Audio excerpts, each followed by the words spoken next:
good morning. I welcome you all on behalf of National Disaster Risk Management Fund. My name is Fawad Hayat. I represent the NDRMF today as the head of climate change. I welcome you all on this session on investing in an adaptive and resilient future of Pakistan. I'm pretty sure it's going to be an interesting debate, interesting discussions today. A lot of people might be hearing the word adaptive for the first time, and we look forward to hearing from the panelists. As the session would proceed, we would have the Asian Development Bank's country director, Mr. Yong. He would come in and give the remarks. And then we would have a panel discussion which would include Mr. Tauqir Sheikh. He's also our board member and a renowned climate finance person. He would be serving as the moderator today. Mr. Bilal, Anwar, the CEO, NDRMF. Mr. Ahmed, Kamal, Chairman, FFC. Raja Rehan, Senior Advisor, World Bank, Pakistan. And Ms. Sumaira, Country Program Analyst from the IFAD. Yesterday, we've seen a good start to the Expo, the first ever Expo on DRR, and it gives me great pleasure to say that we are co-hosting the first ever DRR Expo along with NDMA here. I mean, this should have started a while ago, but never too late. We should continue and build from this time onwards on the Expo things. Yesterday, the participants, and we all saw different discussions actually. There were different seminars, they were opening, and then green talks, including one from our own CEO Bilal. So all these discussions, we talked about strategies, we talked about implementation of strategies, the plans which are there, and then some discussions were around the fact that we need to do timely interventions given the fiscal space we have and the amount of disasters and the cost associated with them increasing over time, and thus increasing the gap between the fiscal space and the need for catering to those disasters. Moving a little further on day 2 of this Expo, today we will be talking about investing in an adaptive and resilient future of Pakistan. I would like to stop right here and request Mr. Yong, the Country Director, Asian Development Bank, a bank which is now moving towards becoming the climate bank of the South Asia. So I would stop here. I would request him to come and share his remarks with us.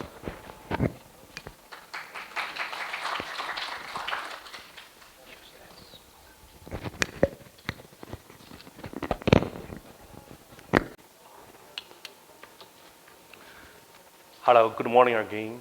A very warm greetings to the government representatives, to the development partners, and to all the participants.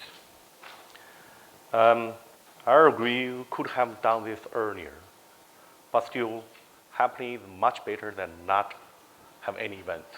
I would still say this is a very important event or seminar, and I applaud the NDMA and NDRMF in taking the lead to arrange and promote this event. Everyone knows that Pakistan disaster risks are well documented. In the past decades, between 2010 and 2022, there have been more than 10,000 fatalities and significant financial and economic losses amounting to more than $30 billion recorded in Pakistan because of the disasters that was triggered by the natural hazards. Everyone still remember last year, the devastating flood that inundated 1/3 of the country, causing about 15 billion of damages and another 15 billion losses. ADB, as a long-standing partner with Pakistan, in particular in the disaster reconstruction and risk management, we have, in collaboration with other development partners, supported the country in its reconstruction efforts after major disasters, notably the earthquake in 2005, the flood in 2010, 14, and last year, 22. In addition, ADB has financed multiple flood sector projects and supported the landmark establishment of the National Disaster Risk Management Fund, the NDRMF today. Today, I would like to reflect on some of the key observations and lessons learned in our experience and the evolving landscape of disaster risk management. Firstly, effective disaster risk management approaches must be informed by a solid analytical and evidence base. To respond effectively and efficiently, we must be well informed by the key aspects of risks. It is particularly critical to understand the underlying components of risk. Typically, we tend to focus on the nature of the hazard events. How big is the flood and how large was the earthquake? But equally critical or important is the understanding the exposure of population, the livelihood, and the infrastructure. Likewise, how robust or vulnerable are they to the hazards? How are the women and other marginalized groups disproportionately affected, and why? Further, is this information accessible and being used by those who need it?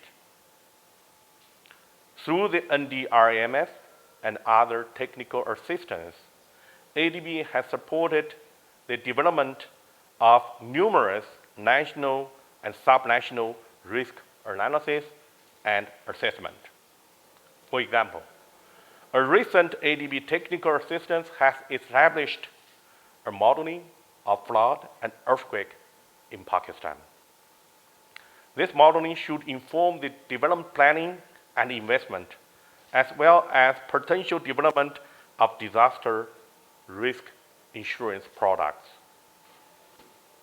The TA and the model has used open source approaches that can be expanded and improved over time. Pakistan's annual average losses from flood itself and also earthquake are about $2 billion a year. A 1 in 100 years returns flood is suggested to have direct cost of around 5% of the GDP, which is comparable for the one last year.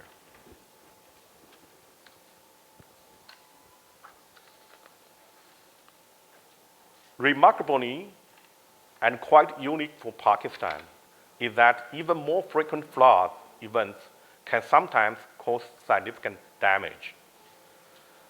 ADB is increasingly supporting upstream climate change adaptation assessment to inform our project pipeline preparation and development. We are supporting the government of KP and Punjab with strategic adaptation planning for flood risk management. We believe this is the first of this kind in Pakistan. These plans will identify alternate optimal roadmaps for adaptation investment under uncertain climate features. They will identify key decision points in the future once we have more information of how the climate and disaster risk will unfold. This will allow us to avoid making costly investment upfront, then later take informed decisions in the future, which is not cost-effective or neither efficient. Second, the disaster risk management requires holistic and strategic solutions, balancing disaster risk reduction with disaster risk financing.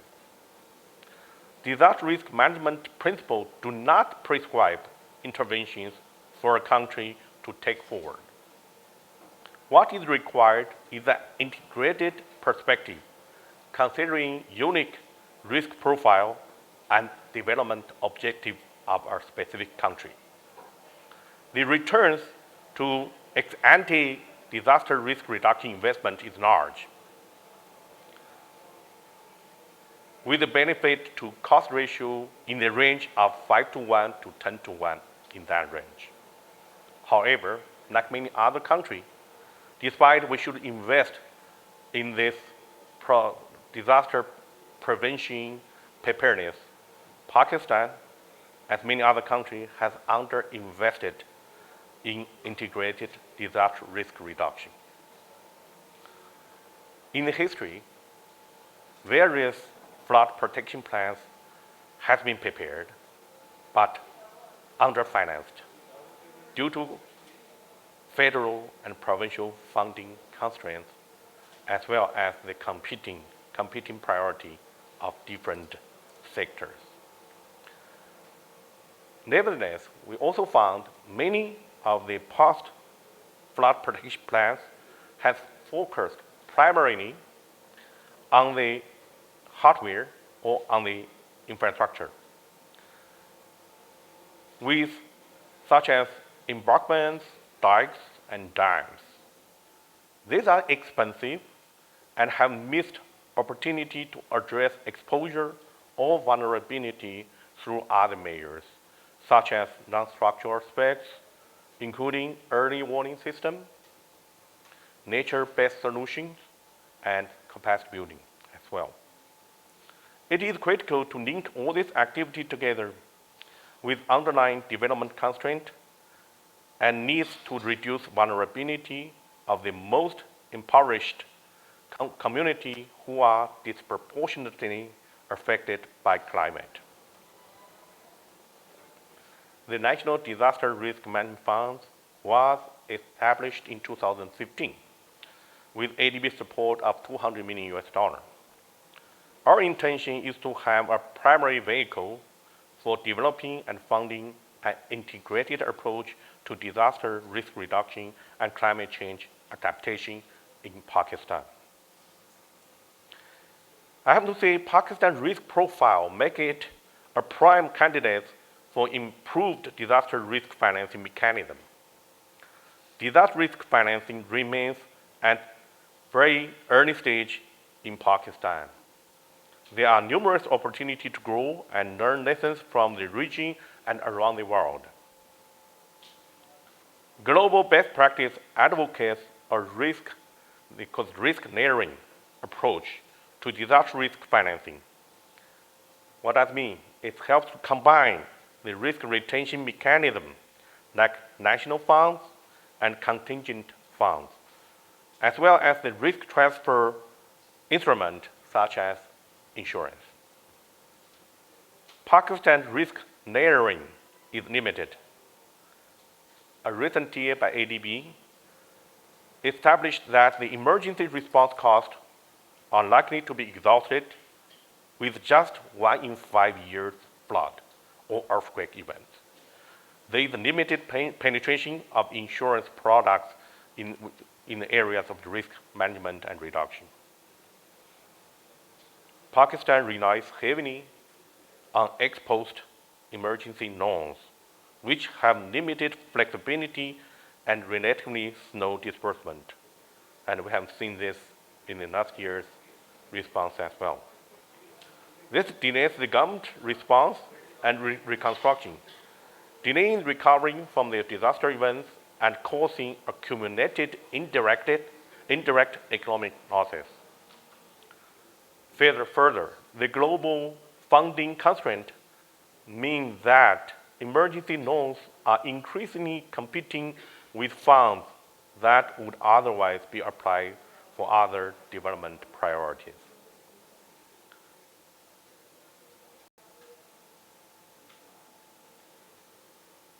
Last year, after the flood, the World Bank, ADB, EU, UNDP, or UN agencies, we made a quick assessment.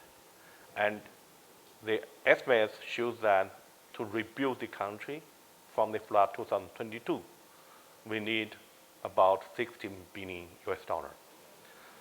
I think the government has done a great job, and also we have seen a very strong solidarity from the international community.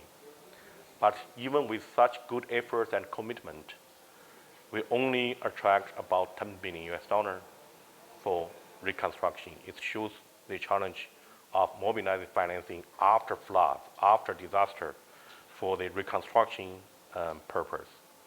And nevertheless, full disbursement of those funds will still likely take several years.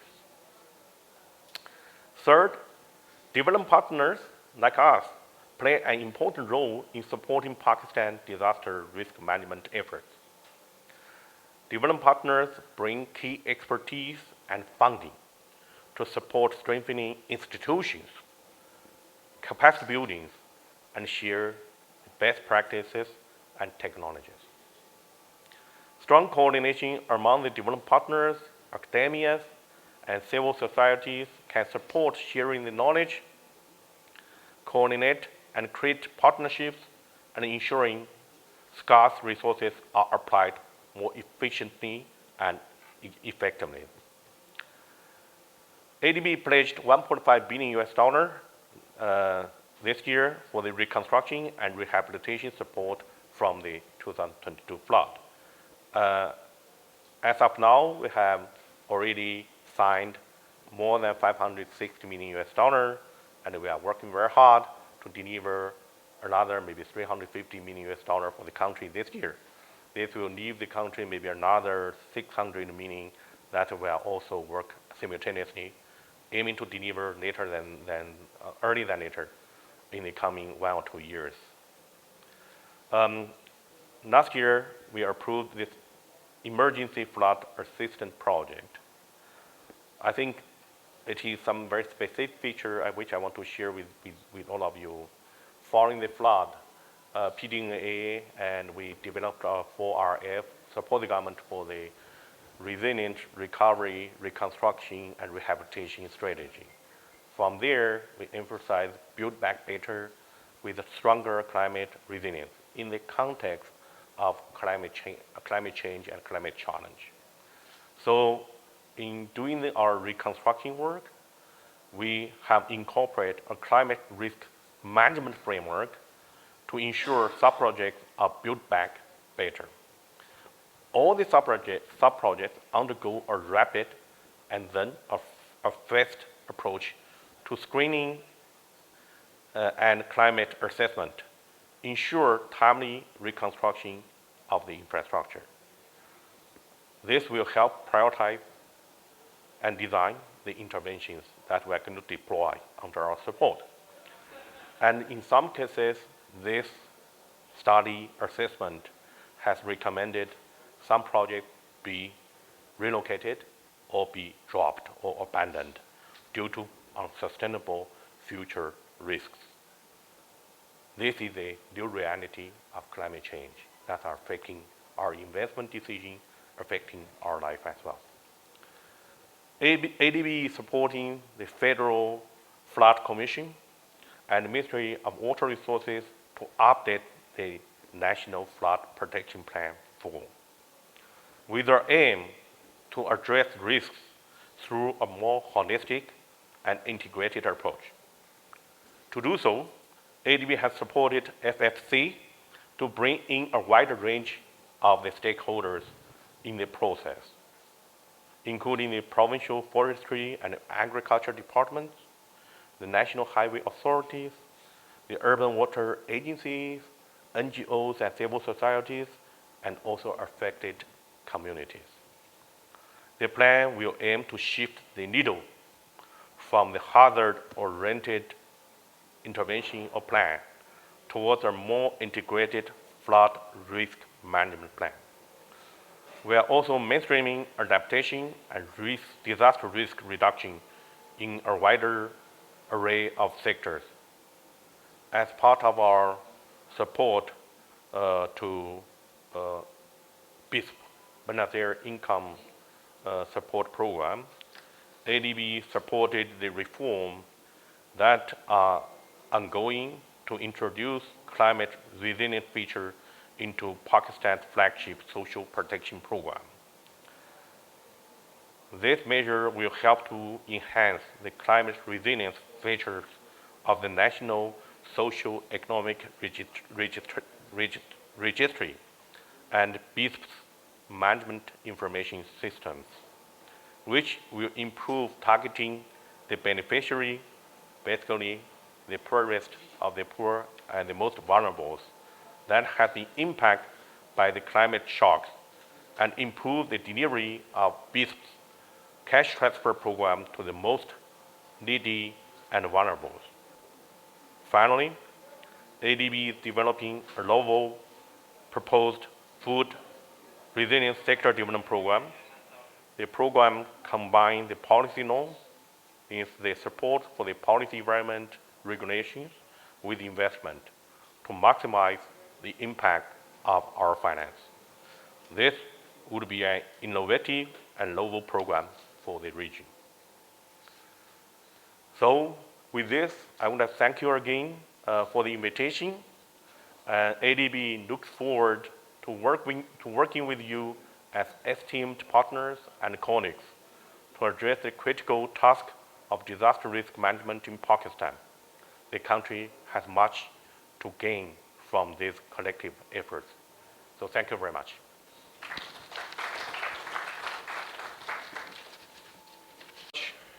Yong, for sharing all those insights. I'd like to welcome Chairman NDMA. We're pleased to have you here, sir. And we've just started talking about investing in an adaptive and resilient future of Pakistan. We had ADB Country Director sharing his insights and the investments they've been making in the country ever since they've been here. And also, they've been the pioneering in starting the NDRMF with their initial $200 million. Welcome to the event, sir. We'll now move towards the panel discussion. So I'd like to start with Bilal Anwar, the host actually.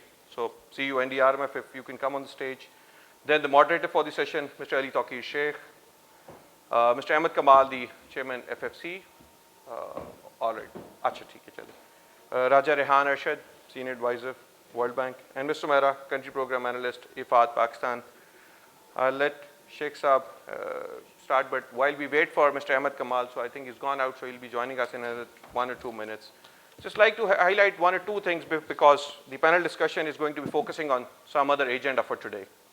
It gives me great pleasure to announce and to share with you that NDRMF is leading the DRF thing, the disaster risk financing thing.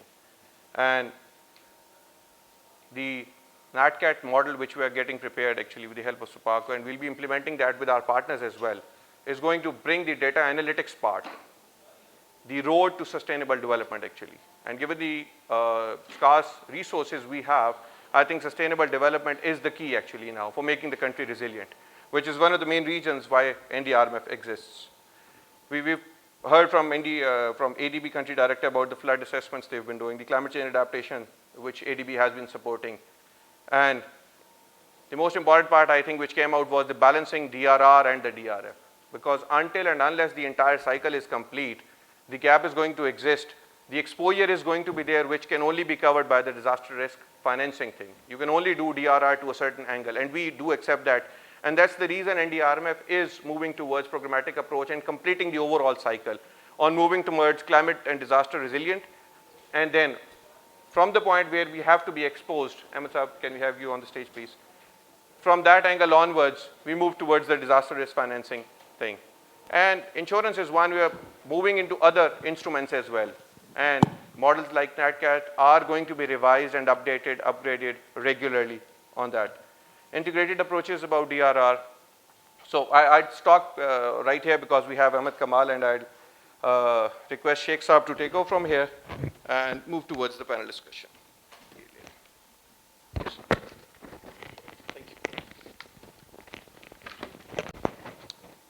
First of all, now that NDMA chairman is here, let me commend and congratulate you, sir, for convening us here. It's a landmark event in Islamabad on a critically important issue, and I hope you have created in this process a community of stakeholders who will take much more active and sustained interest. Let me also acknowledge your presence, Mr. Yong, and your excellent overview of banks' engagement in this country on such critical issues that are costing our economy so much. There are many distinguished people but let me introduce you my panelists first. First, let me begin with Bilal Anwar, CEO, in a very dynamic CEO of NDRMF. In a very short period of time, he has begun to turn around this organization, and you'll be learning a lot more during the process. Raja Rehan, who has spent lifetime, he's one of the pioneers on DRR, DRM in this country. Spent many, many years in this field. I think your last posting was in Lebanon. So we are very fortunate to have him here. He has hands-on experience in this country and around the world.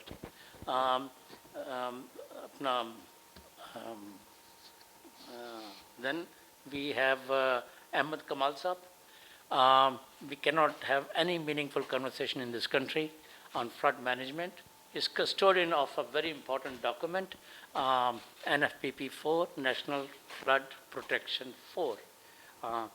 Three have been there earlier. He heads Federal Flood Commission, one of the most important office, and the reforms that is presently undergoing, you'll be hearing about that a lot more in the coming months. And thank you, sir, for joining us. And I'm lost for your last name. You have just one name? Yeah. I find that is true, but I was just thinking there's an error in our printing. But Sumaira, we are very fortunate to have you. She's heading IFAD work here, and it is a very significant work, and I wish to tell you in one sentence if I can. Somebody told me that the international lending institutions, including climate change related institutions such as Green Climate Fund, and the national institutions such as Habib Bank or State Bank of Pakistan, or the government of Pakistan, like many other, almost all governments, don't have the capacity to speak to and engage with small guys. She works with the communities at the bottom of the pyramid, and most of those people are very, very hard to reach and engage with, and we commend and appreciate that work. This is a very credible panel. It is as good as it will get. I'll take 2-3 minutes to make two points. One point I want to make is that I had requested them that there are no presentations.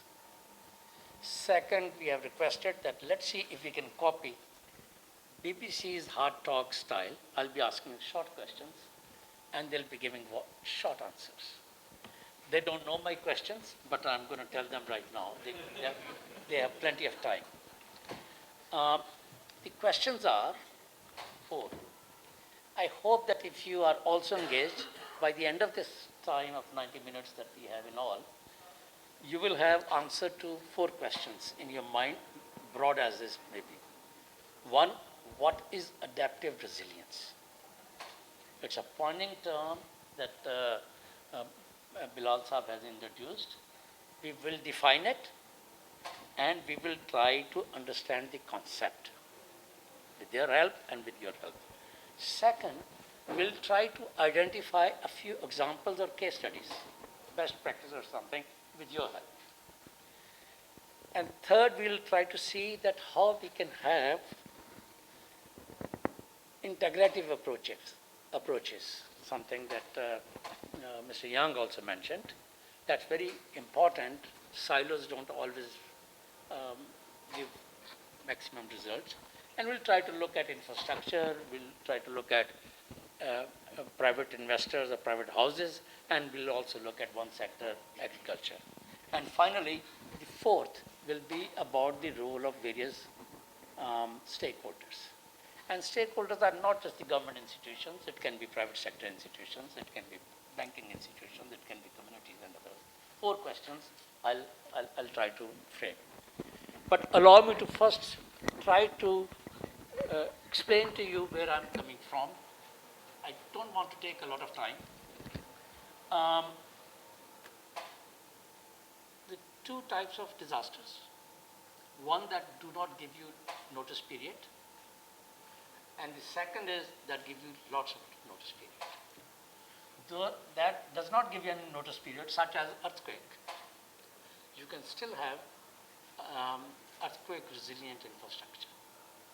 And some countries who are much more prone to earthquakes have the most resilient infrastructure. And resilience is part of the term that we are using today.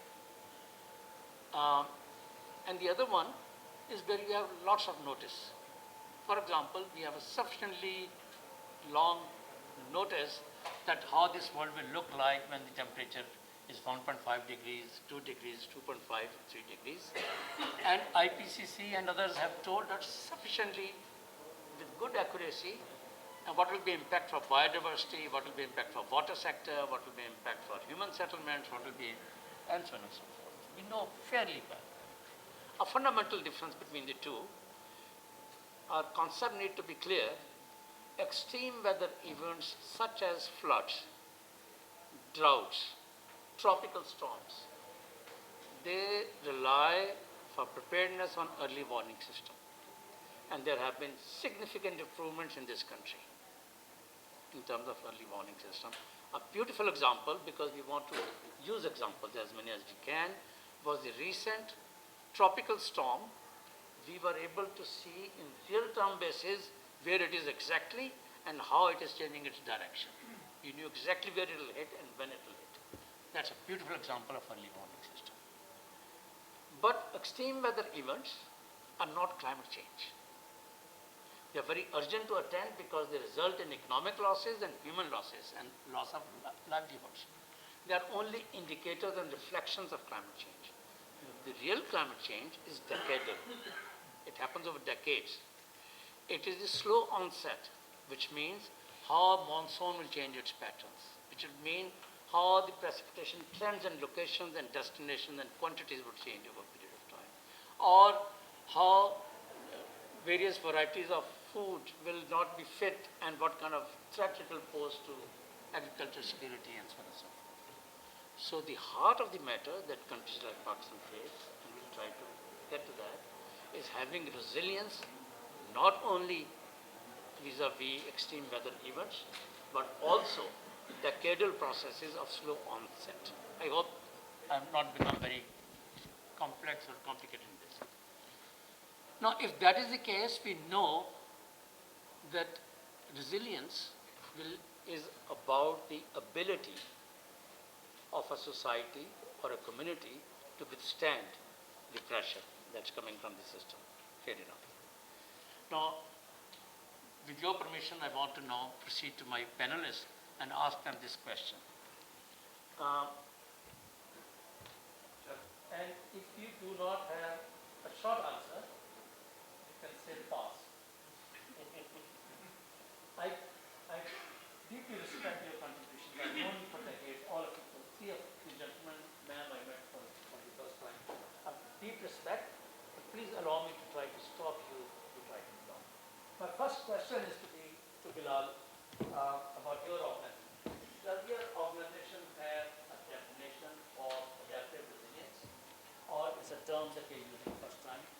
Less than a minute. Thank you very much, Sheikh. Well, the definition might not be there, not even in our own organization. It might not be there in the literature as well.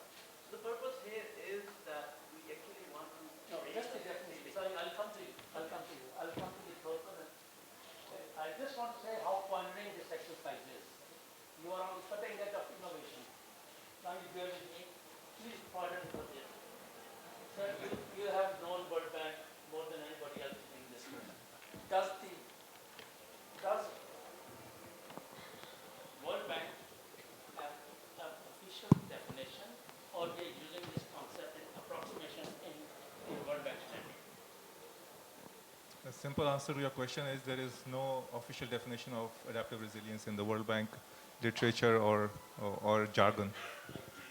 And my same question to you, does government of Pakistan in any of its policies uses this thing as precise term that they have defined?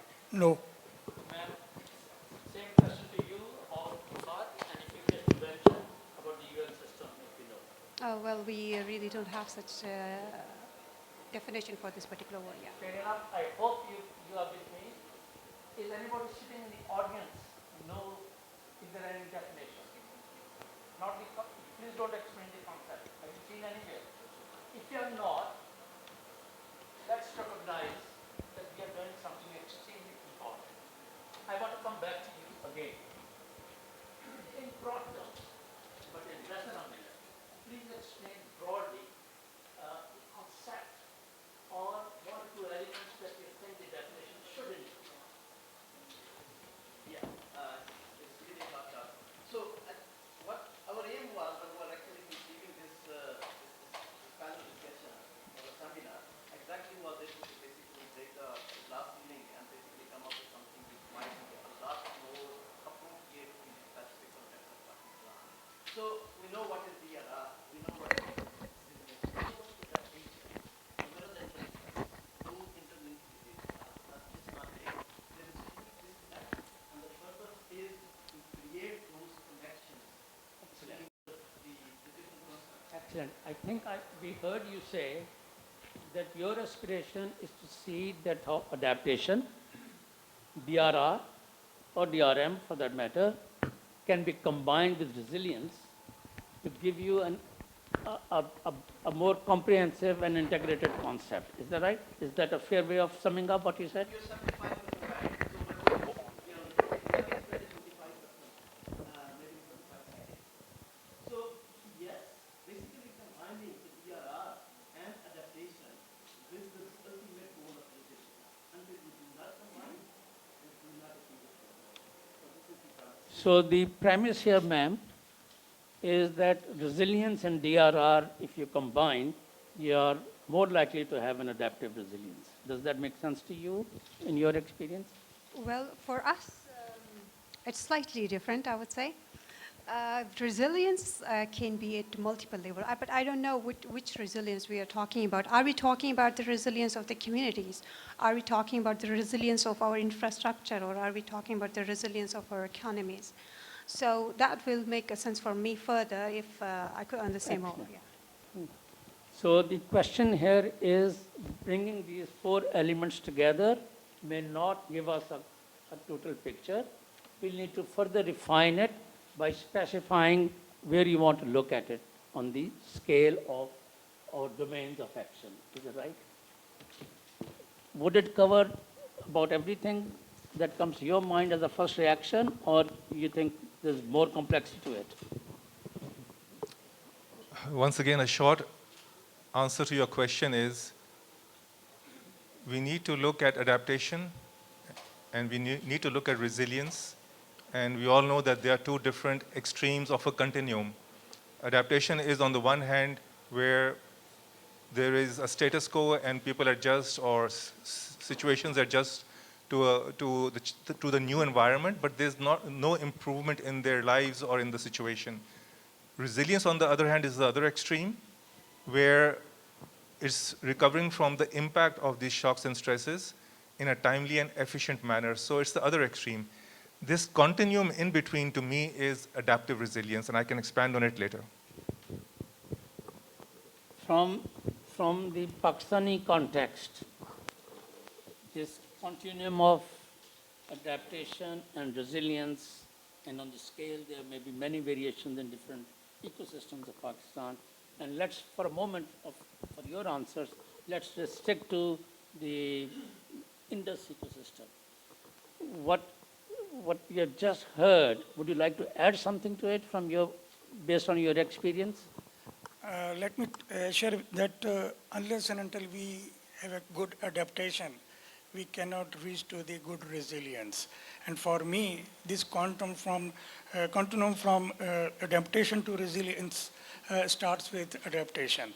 And our Indus system is the one which can be taken as a very best example. The communities living on both sides, they are living there on both sides since ages, and they are, adapting themselves with regard to whatever they are facing. So we have got the adaptation among ourselves, but it should not be taken as all-inclusive. It needs to be all-inclusive with all sectors included in order to reach to our resilience. Excellent. Now, the one negative side of working with such a competent panel is that it becomes very hard to sum up. Is there anyone sitting here in the audience who would like to dare that and point out, to give us what is we have heard so far? Yes, sir. Yeah, I'll take 55 seconds. Sir, I think once we're talking about adaptation and resilience, adaptation is a continuous process and resilience is the product that we achieve at the end of it by adapting and evolving and doing. And there are many phases of this adaptation which are like mid-course corrections, upgradations, and evolving in time. So I guess it's a process and then the product itself at the end is resilience. That's very good. Adaptation is a reflection of the vulnerability, and it's proportionally connected to the acuteness or degree of vulnerability. Any other comment? Yes, ma'am. We are? Otherwise, I'm going to ask you. Sure. Yeah, Paul, I think just want to continue what the chairman mentioned. For resilience, either ability, the result, is ability to stand against a disaster. And adaptation or adaptive is how you do it. So it means you build this capacity or build this ability in a changing context, in a specific environment. So you have to look into the Pakistan context, you have to look at the changed climate impact as well. Thanks. Now, Bilal, I want to come to you because you and your colleagues need to be the biggest beneficiaries of this conversation. How complex this definition has become for you in practical terms? Well, first of all, it's unsurprising, and we were aware of it, and we actually wanted it to be like this as well. And we actually seeing the complexity. We're actually seeing the complexity actually evolving even more when we actually translate it, we break it down into the practicalities of it. I think even without being apologetic, I would just like to challenge Sumaira on her notion. I think when talking about resilience, it's very extremely hard. I don't think it's even advisable to create a distinction between the communities and infrastructure and the agriculture sector, agriculture to the rural support and livelihood generation and everything else. Because until and unless everything is not resilience or a certain degree of resilience is not ensured, you can't really separate the communities from infrastructure or anything else. So the complexity was very well understood, and this is exactly what we want, and this is how we want to make it even more complex. You know, this is going to be the guiding principle for NDRMF in moving forward. This is part of the strategic framework which the board have actually handed over to us.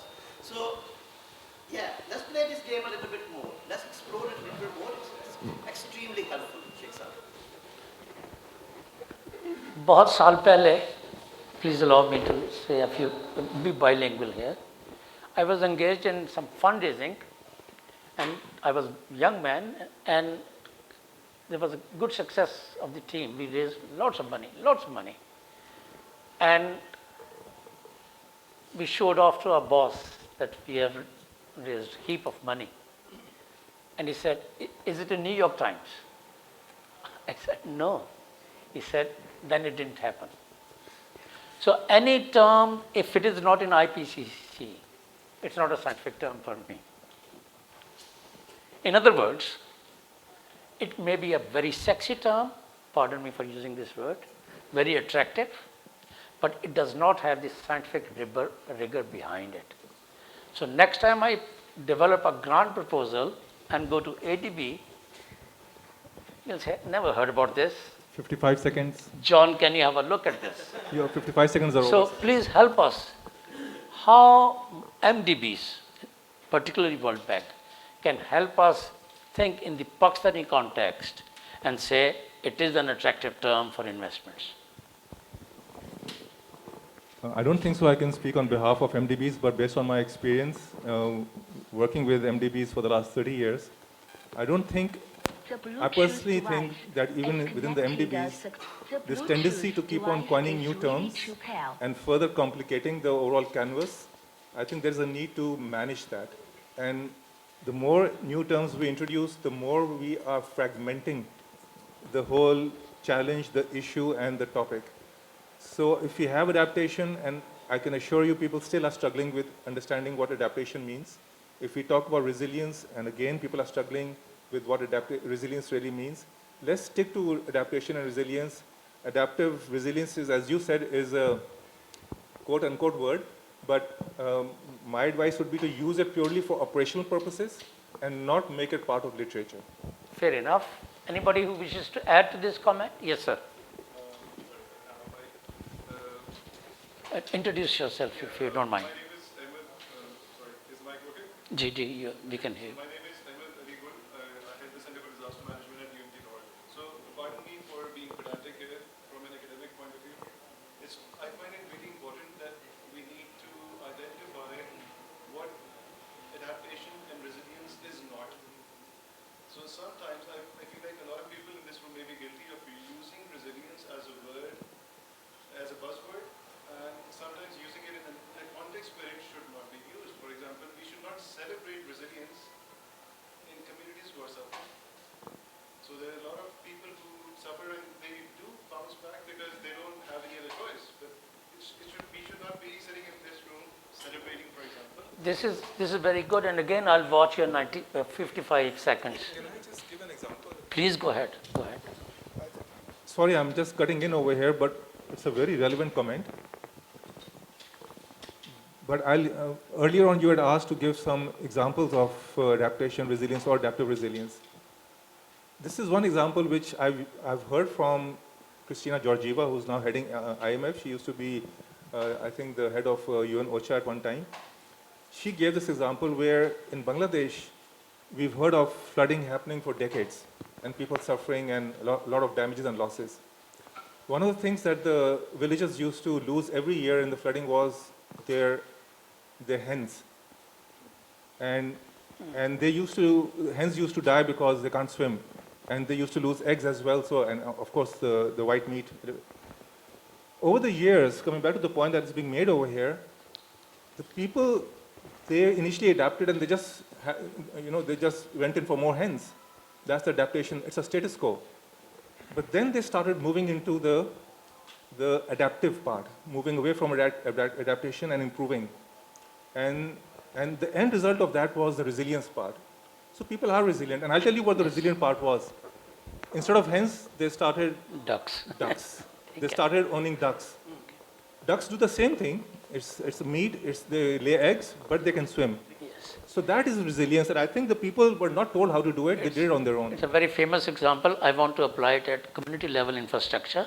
But first I want to give you an example. Excellent example, sir, that you gave. Hens that cannot swim versus ducks. And it is livelihoods and nutrition or whatever you wish to define it. I went to the state of Bihar in Hindustan, in India. And it's a flood-prone area, Tarai area. And the state, on the span of 15 years, with ADP and many other donors' help, created infrastructure to protect communities and community infrastructure from floods. And a whole plethora, what is the simpler word for this? A whole landscape of such infrastructure, band, to protect somebody. Only to find in less than a decade that the river changed its course. Now the infrastructure is standing there, not used, but the river, I'm trying to address to your question, has moved direction. So water bodies have their own life, their own temperament. We cannot curtail that all the time. But it brings me to the question, same example.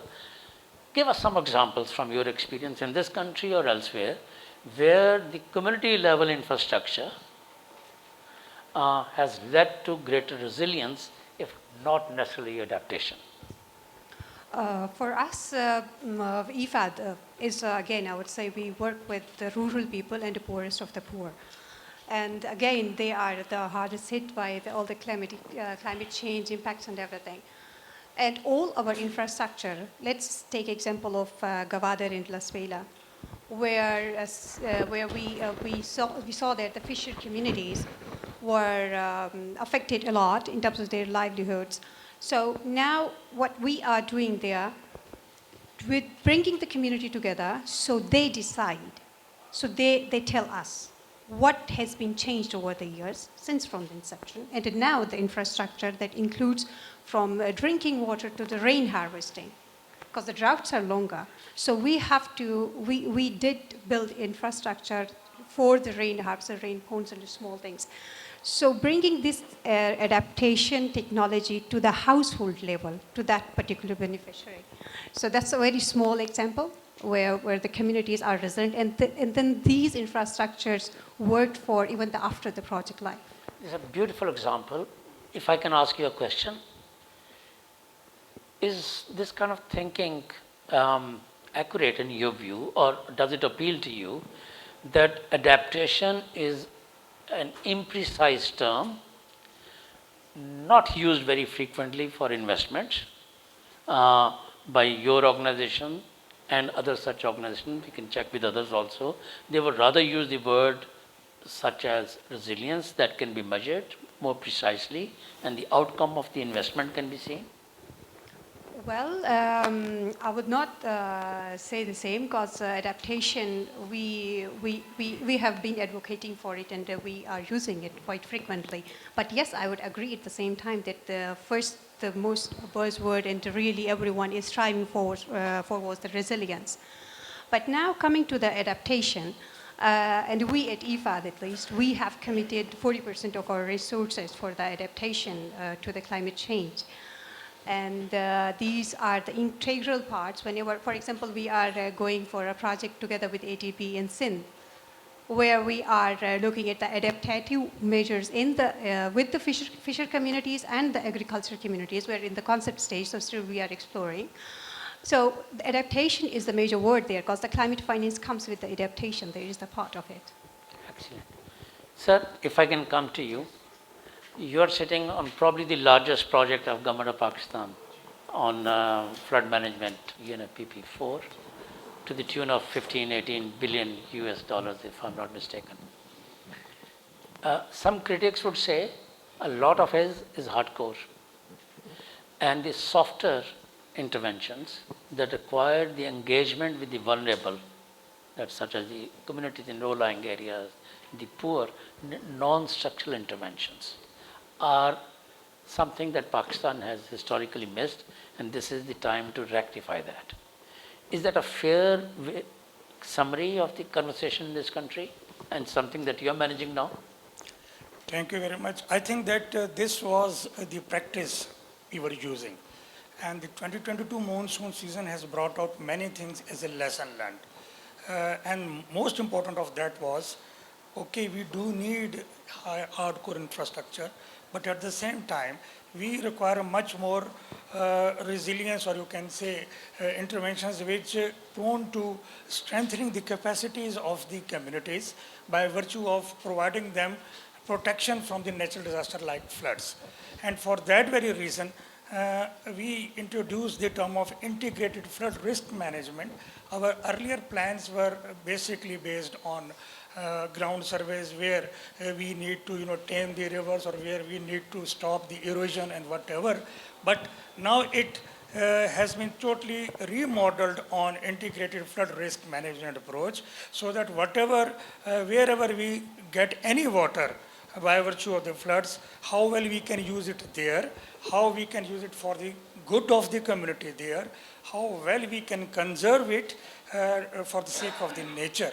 One good example may be, earlier the Recharge Pakistan project, basically it was from the Ministry of Climate Change. But now it is being funded out of this National Flood Protection Plan.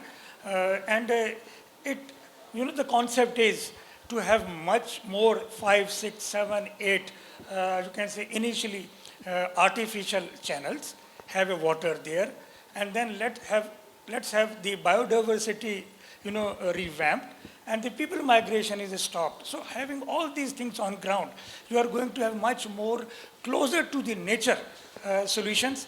And this, we, as a matter of fact, is an evolutionary process which we have reached to, and this is now the dire need. Thank you.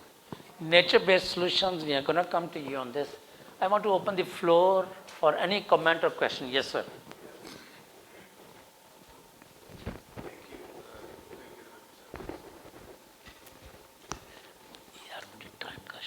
Yeah, just on this community resilience and Sumaira's comment. Before coming to ADB long time ago, worked with IUCN, and during IUCN era, I was hired by Panelist to do a study.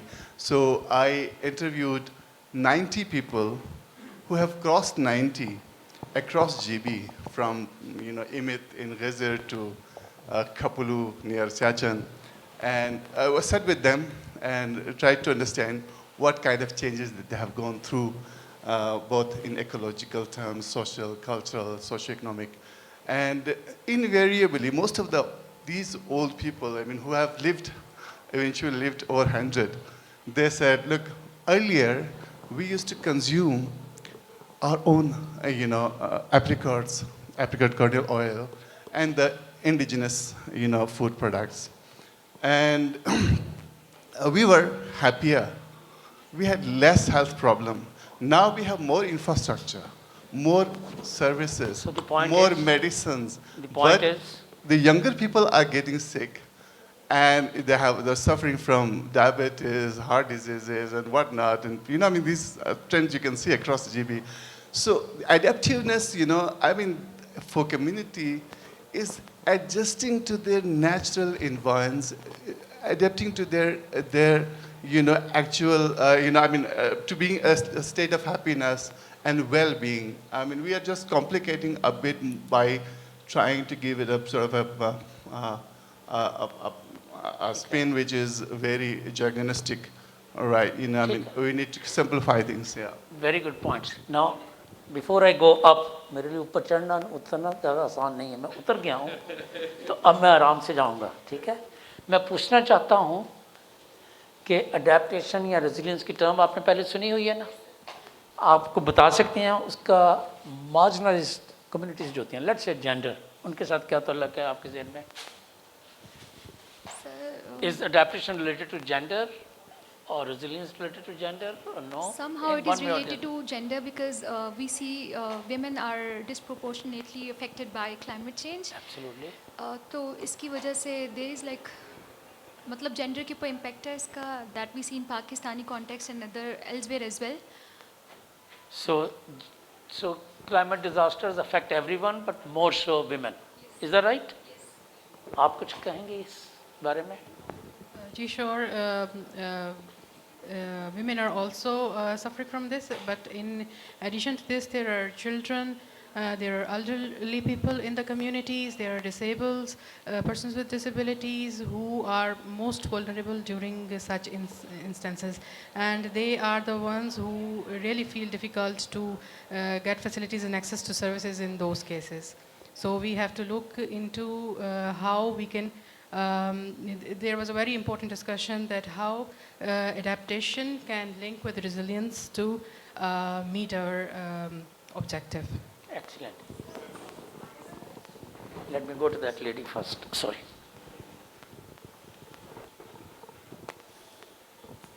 I must congratulate you 55 for seconds. the enlightened discussion and interest that you have generated.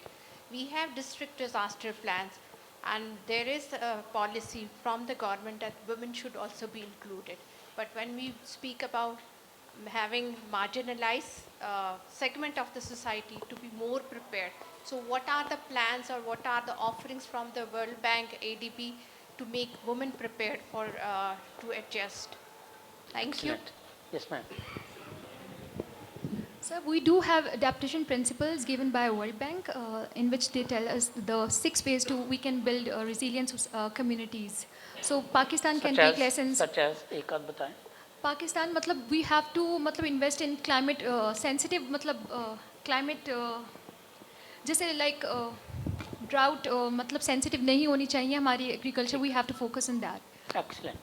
Last comments from the gentleman there. I seek your indulgence. But sir, just to comment, I think both of these terms go hand in hand because you have to be, adaptive to be resilient. And I think both of these terms are never ending because every day you have new risks emerging, and to cater for those, you have to adapt to be resilient. So I think both of their It's a very continuum. much, and both of their, they go hand in hand. They correlate. So we cannot dispense with one term to promote the other, and they are linked with each other. Now, जो चीज़ें मैंने सुनी, first let me try to sum up.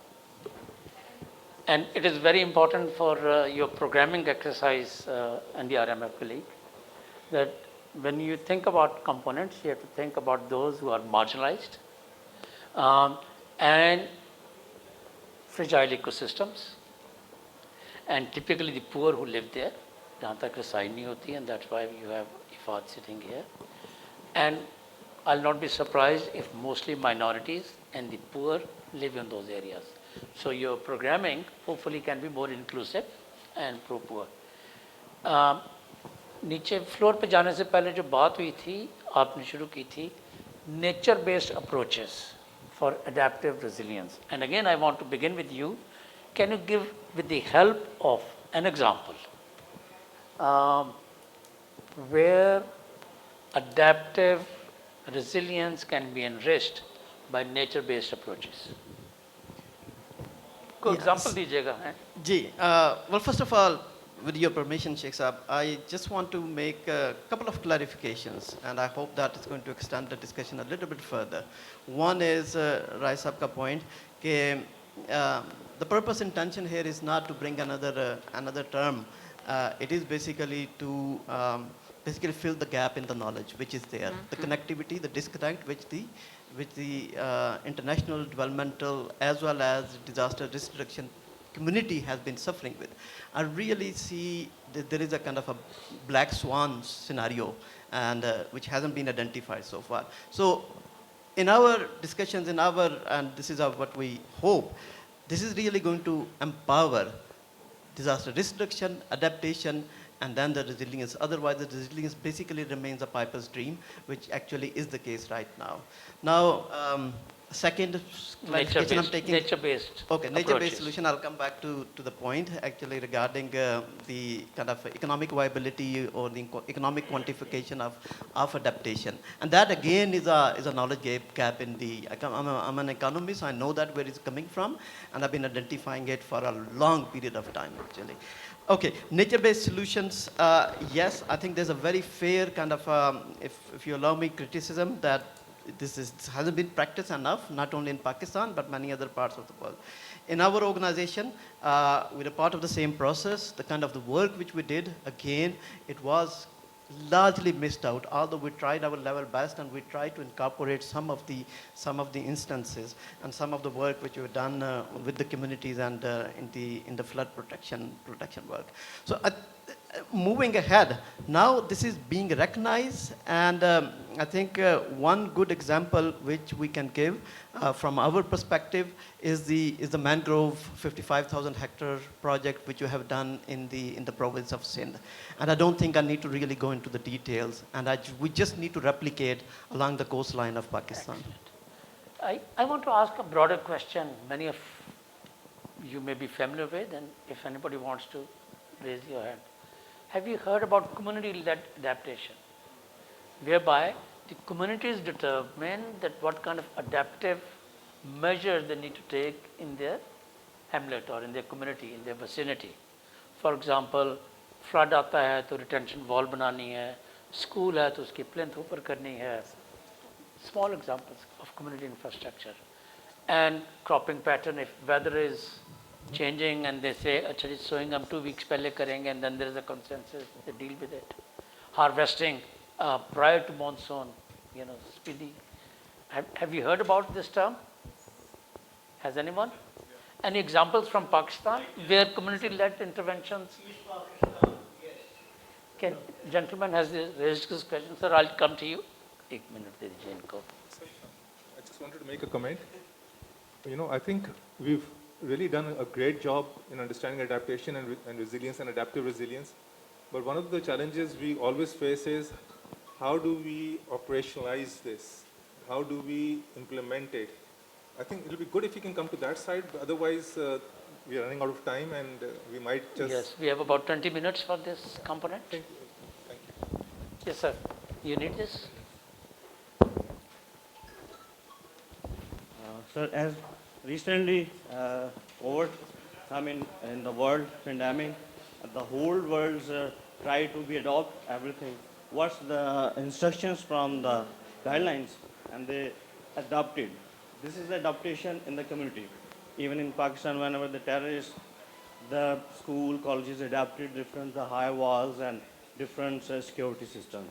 So when they adopted, they, some people will be adopted and some people will be resilient. Some people got COVID, they didn't. Example hai? Yes, yes. Dijiye. For example, viral infections, infected was someone, they got infection, but they didn't infect it. They have their support system. That's right. They have resilient, basically. Thank you. I'll come to the youngest gentleman sitting in this room. Sir, you have 55 seconds. Taking back,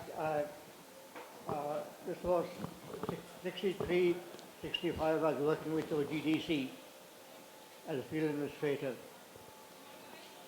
Chittagong. And monsoon, flood, cyclone, we got things on, local communities working together, and there was nothing else, and those people would get round, get together, and they would build their bashas or their huts without the help or the aid of administrators or anybody else coming in. But the only thing would happen that I would get on with them, and when and then the Russians or the Soviets would also come around and help them, and they would be surprised. I've also seen people working in the areas like in Khulna and the other places. I've tried to work in Sindh, try to work out in Dadu and others, and people there would not react. They can maybe not until somebody else comes from outside to help us. Excellent point. Excellent. Now coming to, sir, you have drawn attention to one of the challenges we have in implementation of any program or policy, that it's seldom operationalized or resourced. The latest example is National Adaptation Plan. I want to come back to you. Help us think how best to operationalize this conversation within the term or outside the term. Thank you so much, Tauqir sir, but I think I need a couple of minutes for this, please. फिर सारंग मैं 2 minutes दूंगा, and then we'll conclude. No, the reason why I'm saying this is because this is where the taste of the pudding is really all in. So we've talked about adaptation and we've talked about resilience and adaptive resilience. But the thing that we should be really looking at is this continuum, because each one of us, whether it's at the systems level or the organization level or the individual level, which includes the communities, we are at different parts or segments in this continuum. And each one of these 3 levels, which is change management theory, systems, organizational and individual level, they have to play a role, and they have to play it in a manner where it has to be done in a hand-in-glove situation. It can't be a fragmented, isolated effort. Unfortunately, this is not just in Pakistan, in other places also, we see that the mandated institutions, whether they're in the public sector, and then also the ones in the non-formal sector or the non-public sector, they just don't talk to each other. And if we have to implement adaptive resilience, we have to look at this continuum starting from absorptive capacity to adaptive capacity, which is in between, where is the flexibility comes in. And we've heard a number of examples. And then finally, we have to look at the transformative capacity, which is all what resilience is about.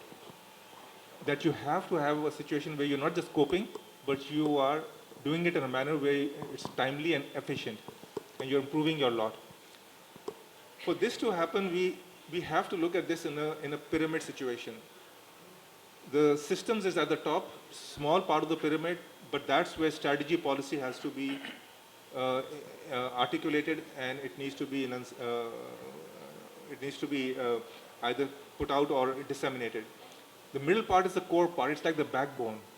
This is where all the different institutions, organizations, they need to come in and they need to start playing the role in a very coherent and coordinated manner, be it the public sector or the private sector or the informal sector.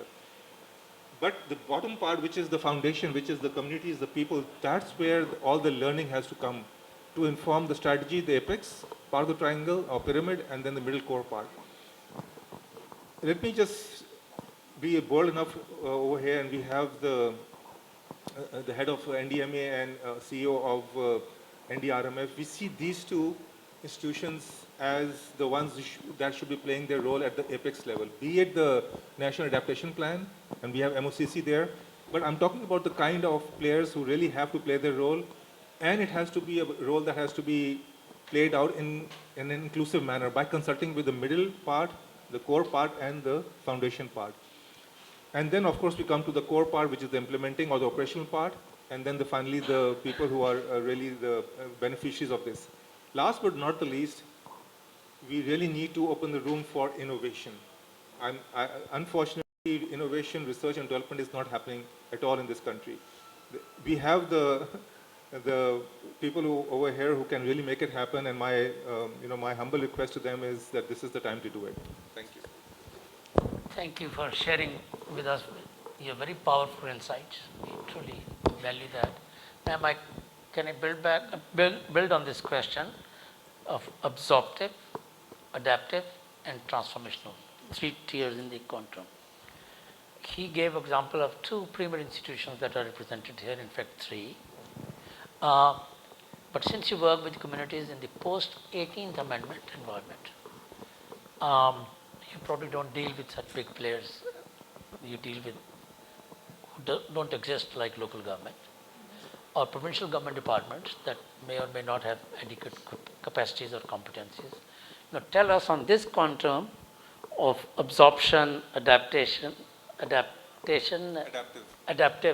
and transformational capacities, what are the practical challenges that you have in implementation? Thank you. At that level. Yes, exactly. Let me clarify. Yes, we work with the provincial governments, directly, but for the people who are there in the rural communities. And then if we talk about the challenges, then challenges are numerous. First, what we see that if we want to have some sustainable change, any impact, then we must trickle it down to the local government level. Now we have adaptation plan, but how we are thinking that how are we going to translate it to the district level? Because it's a national plan, but the action needs to be at a district or a village level.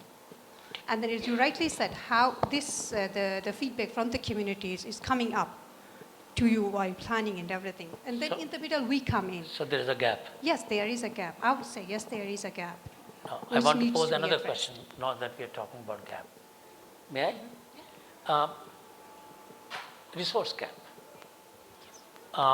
World Bank's report recently suggested going forward we'll be losing 10% of our GDP, which is very significant. Our per capita income will be more or less halved going forward. We just had an injection of 30 billion loss last year. So it's a very cruel world for us. So we don't have resources. And is there a role for private sector to play? Are there any leveraging that can be done or blending of resources that can be done? And sir, I want to begin with you because you are not always able to implement your planned priorities for lack of resources. What role does private sector have in your planning processes? Thank you very much. Before answering this, I would like to share that during the 2010 floods, we had an approach made that top down and bottom up. And unless until both are, coinciding and working in, commonly, we are not going to achieve anything. I think that Raja Rehan Sahab very rightly pointed out that the organizations are working in parallel, they are working in silos and all that. The only answer to all these things is why should not we have a consultative process, broader consultative process. And when we talk about the plan like National Adaptation Plan, I find no consultation at the second level or at the third level. I find it probably that we have made it in a week or so, and then we have, just for the sake to pass it from the, relevant forums and all that. So this sort of an approach, we are not going to achieve anything. So what we need is that CSR, private sector, communities, even the farmers, and the landowners and all that should be made part and parcel of, the whole exercise. One of the last events which NDMRF probably did with, and there was Islamic Relief Pakistan was also there, and Adil Najam during that he said that what is climate change? Climate change is water. So it means that अब मेरे question से हट के मौजूद के साथ मेरा question ये है कि आपके प्लानिंग में UNFPP 4 में is there any provision for private sector investments? Yes, lot of provision is there. कहाँ पे? वो जरा एक example दीजिए मेरे हमारे audience and it is where we need in the urban flood sector, where there is any danger to the community, we intend to have the corporate sector responsibility brought in there. I'm sorry, I'm interrupting you because time बड़ा कम है. I want to operationalize this answer, and I was talking to you what should be the outcome. He has spending flexibility. You have a Bible, a document that was prepared many years ago, and for lack of resources, you're not always able to. Government has a setup for P3A, public-private authority. It doesn't always work. Here, Chairman Saab from NDMA is sitting, grappling with same issues of resource constraints. So question I want to come to you against this background.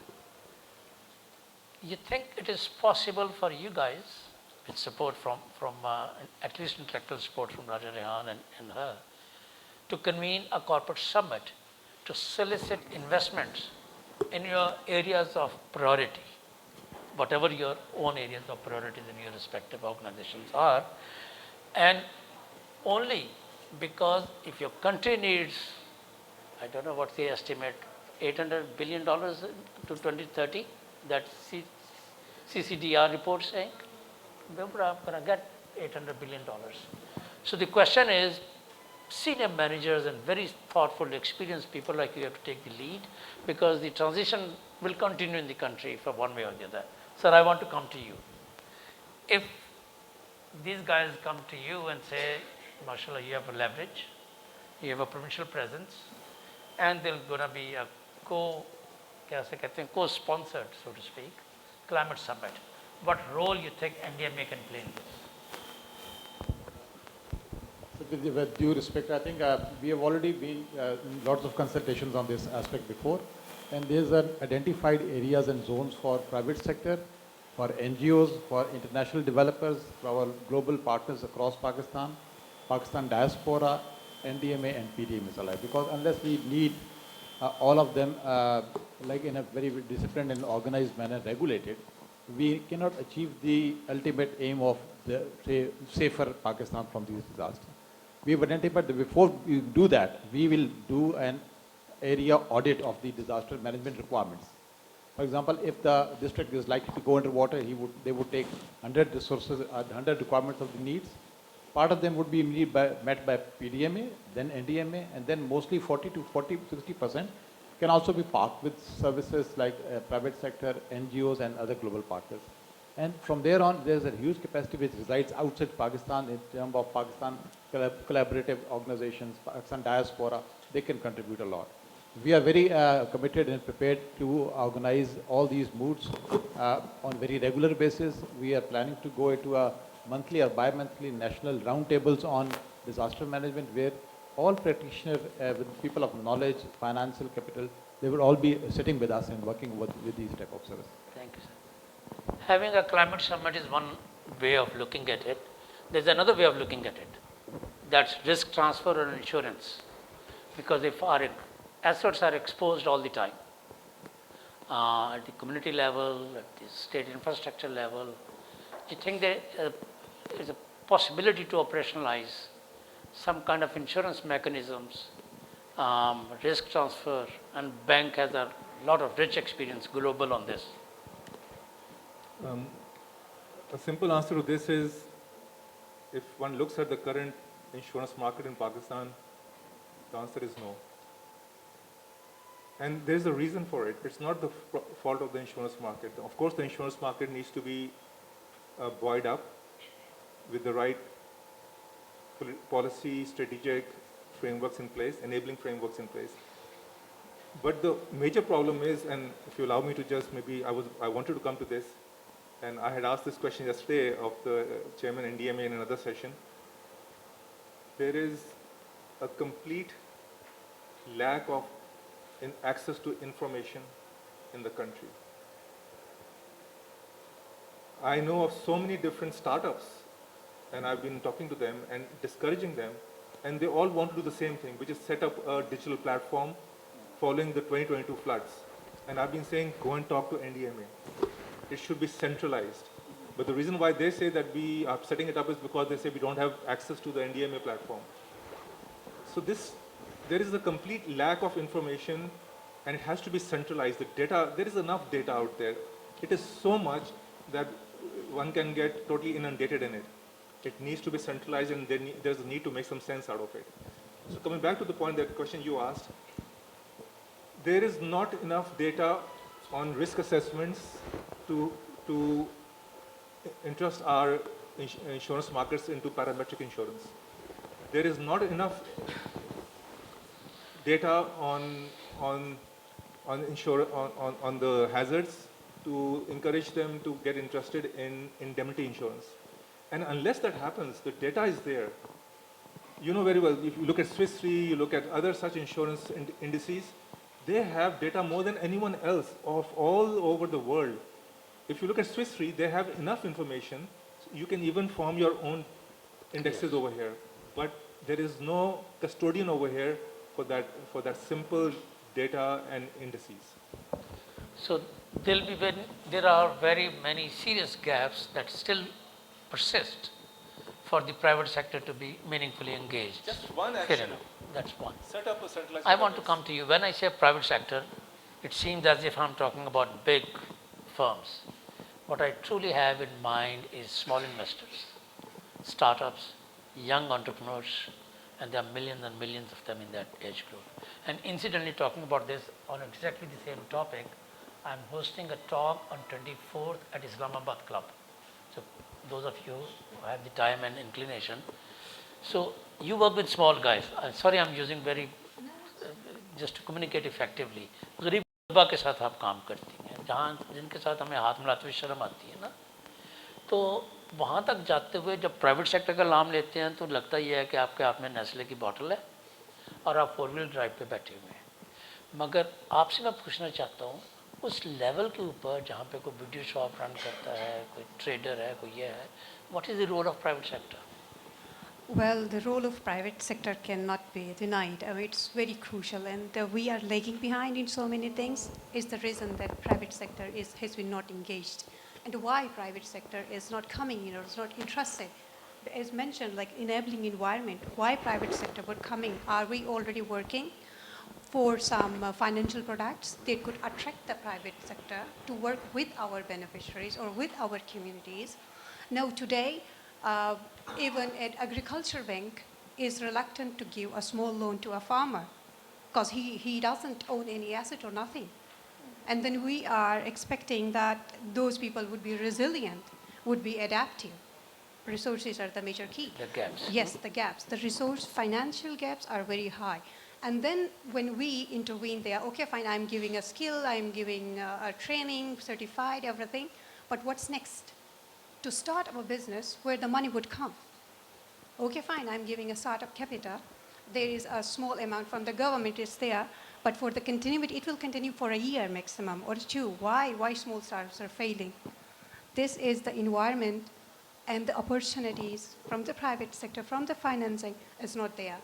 So that's the major challenge we face, and we try to mitigate, but big steps are needed from the government side, I would say. Thank you, ma'am. Thank you for being here, and thank you for bringing that very important perspective. We have to conclude. Before we conclude, I have 4 minutes, or 4:55 seconds each, so to speak. So I can begin with any one of you who wishes to come first, give your parting thought, and then the next one, and then we'll conclude. Is that right? Who wishes to be the first? 55 seconds. Thank you very much. I think that we talked about adaptation and we talked about resilience and the continuum between the two. Unless and until, the core public sector departments as well as the second tier and the third tier join hands together, we are not going to achieve that. Being in the government for the last 34 years, this is my experience, and this is a bitter experience that we build something, but due to lack of probably knowledge, due to lack of participation, due to lack of consultative process, a very good sort of you can say, initiative dies down at a certain level. So we need to have that engage sort of... with stakeholders. Yes. Who wants to be next?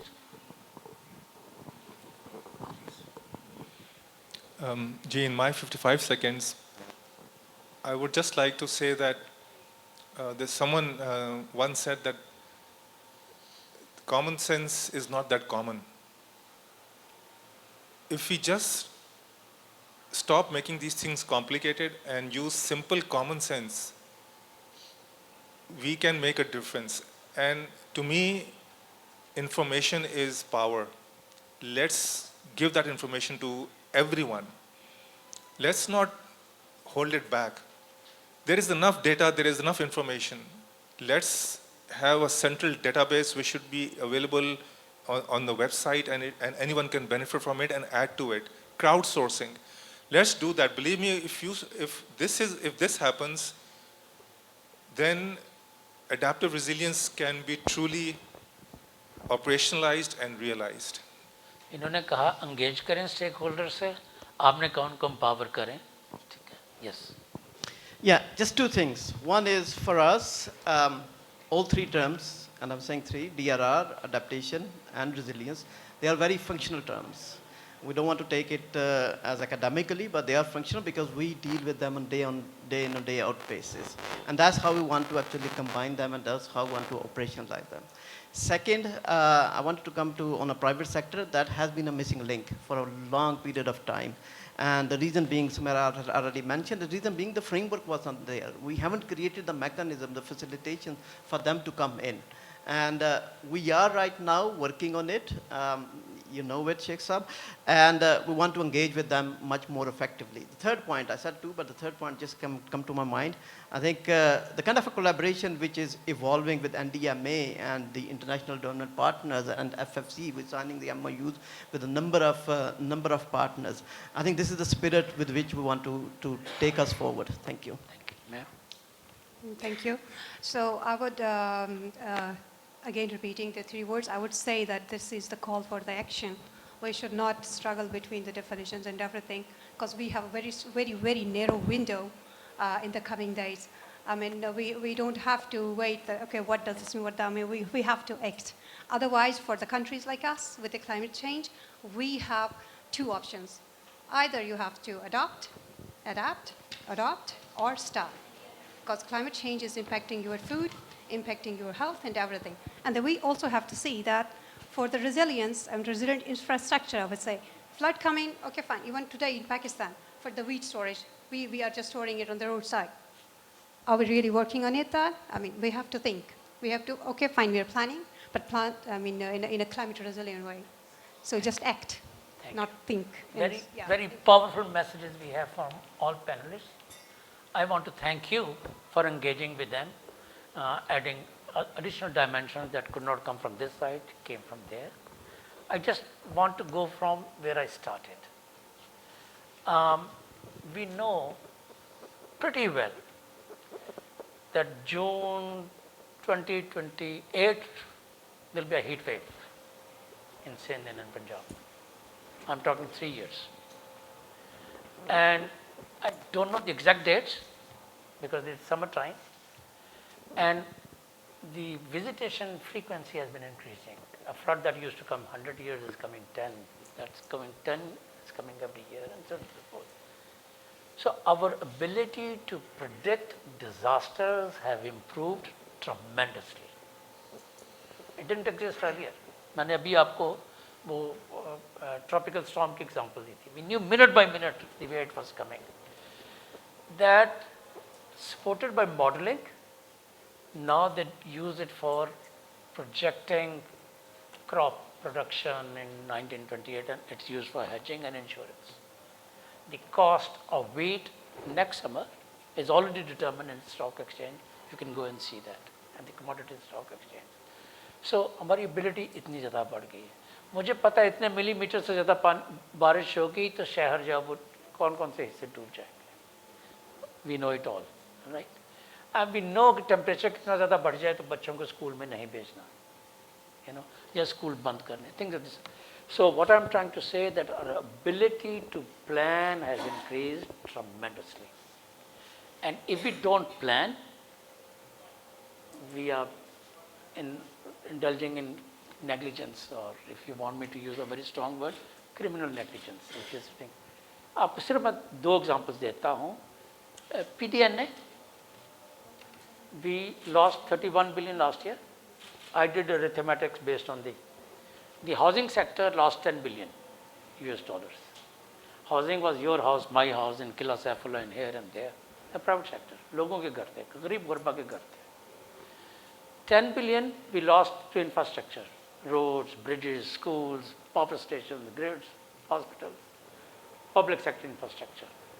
8 billion we lost in standing crops, agriculture. Now each one of them is avoidable if we invest. अगर आपने zoning improve कर लें, आपका घर वहाँ पे नहीं बनेगा. अगर materials improve कर लें तो इतनी जल्दी नहीं गिरेगा. अगर उसकी location, materials कर लें, guidelines को enforce कर लें, वो हो जाएगा. So is government sector. हम typically बड़ा easy solution ढूंढते हैं, it's because of corruption, maybe. But more importantly, we are not revised or upgraded our procurement standards, construction standards, material standards. इस तरह cropping, हमारे जो extension services हैं, they are not providing the right guidance at the right time to protect people. And then the institutions of support such as insurance and all that are also absent. So ये example देने का मकसद ये था, now we know it has happened to us once, it will happen again, अल्लाह ना करे मेरी ज़िंदगी में कभी आए, पर जब भी आएगा यही वजह होंगी और यही loss होगा unless we invest on that. So before concluding, I want to give you a summary. I hope हमने अच्छी तरह से बाल की खाल उतारी है कि what is adaptive resilience. You know how complex it is. It sounded very romantic, but now we know it will require a lot of scientific work. We cited some examples that we had committed कि we will bring some at least. Adaptation और mitigation में दोनों तरफ हमारे पास आई हैं examples. हमने integrated portfolios की बात की है, agriculture में भी, infrastructure में भी थोड़ी की है. I wish हमारे पास टाइम ज़्यादा होता. But very importantly, we have also talked about the role of stakeholders, engaging them, whom to engage, and when and where to engage. So I want to thank you. I hope the targets set ourselves for 60-90 minutes, we covered that ground.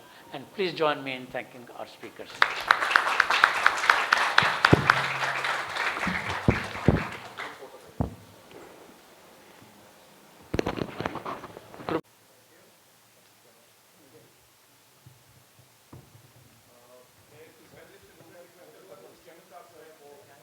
Taken on very well by the panel members and the moderator. We understand that the definitions they are meaning differently for differently enabled capacities and economies of the world. Sometimes it is irrelevant for the developed world, which has become a disaster for us. So a small rain of 2 hours, meaning differently for Pakistan and USA. So likewise, what we are talking about adaptation and resilience, they are looking like the compulsive choices of the weaker economies of the developing world. They do not have strength to withstand these disasters whenever they strike, and so they don't, or they care less, or they worry less, because they have adequate capacity to respond to it. So with the absence of this capacity, default or compulsive choices to being more resilient and more adaptive. Sometimes the order of the world, they have changed, and it is resilient adaptation just becomes choice of developed world. On the contrary, it becomes choice of, or you say, choice of Pakistan, policy recommendation choice of Pakistan.